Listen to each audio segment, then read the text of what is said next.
ખેડૂતનો માયબાપ કોણ? કુદરત. પણ જો કુદરત જ રિસાય તો પછી ખેડૂત ક્યાં જાય? એક આશા હોય સરકાર અને તંત્ર પાસે કે જ્યાં નુકસાની ગઈ છે તો સરકાર અને તંત્ર એમના ઉપર થોડું ધ્યાન આપે, પણ ગુજરાતમાં તો એવું નથી. સરકાર અને તંત્ર પણ હંમેશા જ્યારે ખેડૂત સહાય માટે જાય છે, કોઈ વસ્તુ માંગવા માટે જાય છે, તો હાથ ઊંચા કરી દે છે.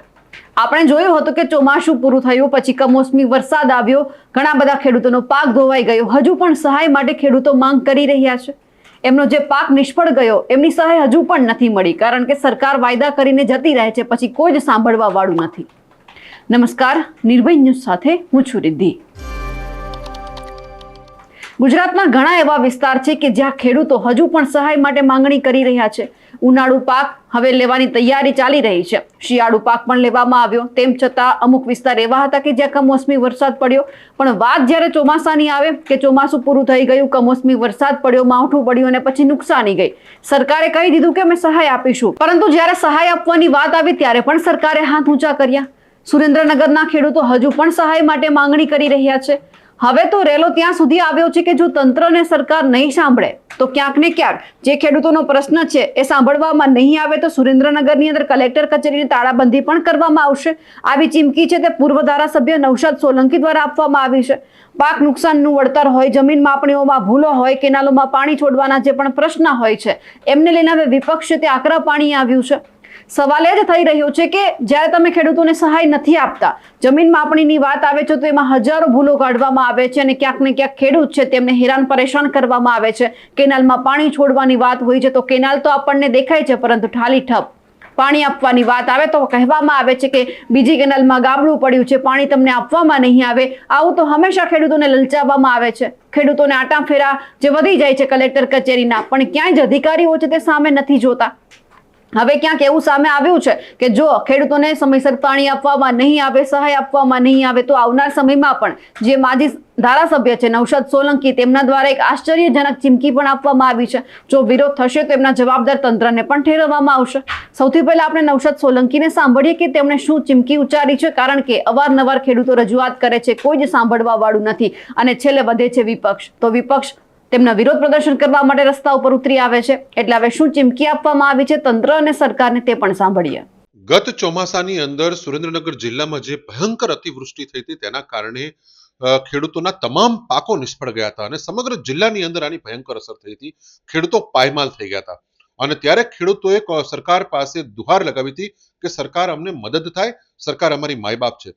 પરંતુ સરકારે ત્યારે થોડી જાહેરાત પણ કરી હતી, પરંતુ ત્યાર પછી આટલો સમય પસાર થઈ ગયો. આજે 6-8 મહિના જેટલો સમય પસાર થઈ ચૂક્યો છે.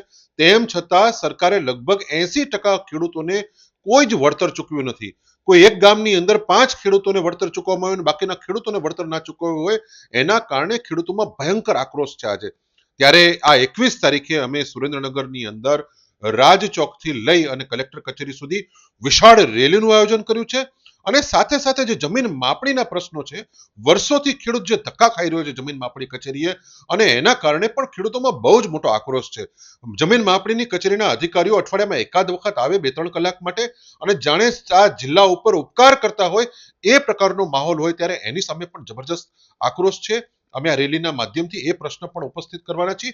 કલેક્ટરશ્રીના માધ્યમથી સરકારને અમે 2 હાથ જોડીને વિનંતી કરવાના છીએ કે મહેરબાની કરીને આ જિલ્લાના ખેડૂતોને તમે મદદરૂપ થાઓ, અન્યથા આ જગતનો તાત નિહાય તમને લાગશે અને તમને છોડશે નહીં. જો આ અમારી રેલીના બાદ જો પણ સરકાર જાગૃત નહીં થાય તો આગામી સમયની અંદર કલેક્ટર કચેરી સહિત તમામ સરકારી કચેરીઓને અમે તાળા મારતા પણ અચકાઈશું નહીં. અને ચાહે પોલીસને કે સરકારને અમને લાઠીચાર્જ કરે, ગોળીએ મારે, જે કરવું એ પણ કરે, પરંતુ અમે અમારા કાર્યક્રમથી પીછેહટ નહીં કરીએ.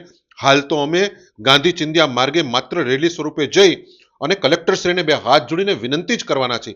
પરંતુ આગામી સમયમાં સરકાર તૈયાર રહે કે જરૂર પડશે તો ખેડૂતો અને કોંગ્રેસ પક્ષના કાર્યકરો તમારી કચેરીઓને તાળા મારતા પણ અચકાશે નહીં.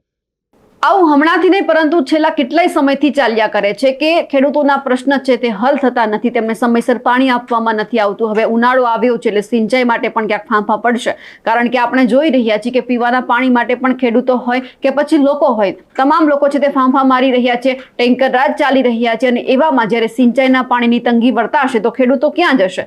અધિકારીઓને કહેવા માટે જશે અને અધિકારીઓ એવું કહી દેશે કે કાલે આપીશું, પરમ દિવસે આપીશું, અને પછી જો નથી આપવામાં આવતું એટલે ખેડૂતો વિરોધ કરે છે અને ખેડૂતો ખરાબ લાગે છે. પણ હવે એ તમામ જે આપણા પાણી પુરવઠા મંત્રી હોય કે પછી આપણા કૃષિ મંત્રી હોય, તમામ પાસે એક જ આશા છે કે ખેડૂતોને સાંભળો. ખેડૂતોનો એ પાક પણ તમે જોશો તો તમને ખબર પડશે કે જે રાત દિવસ મહેનત કરીને વાવ્યું હતું તે જ્યારે હાથમાં લેવાની વાત આવી ત્યારે જે હાથમાં તો ન આવ્યું પરંતુ સીધું જ એમને મળ્યું તો ક્યાંક નિરાશા, હાથમાં આવેલો મોઢે આવેલો કોળિયો છીનવાઈ ગયો. એટલે સરકાર પાસે પણ એ જ આશા છે કે જલ્દી ખેડૂતોને સાંભળે, નહીતર પછી જે પણ થશે એમાં તંત્ર અને સરકાર જવાબદાર રહેશે. અમારા અહેવાલને લઈને આપનું શું કહેવું છે કમેન્ટ કરીને ચોક્કસથી જણાવજો. સાથે જ અમારી નિર્ભય ન્યૂઝ ચેનલને લાઇક, શેર અને સબસ્ક્રાઇબ કરવાનું ભૂલશો નહીં. નમસ્કાર.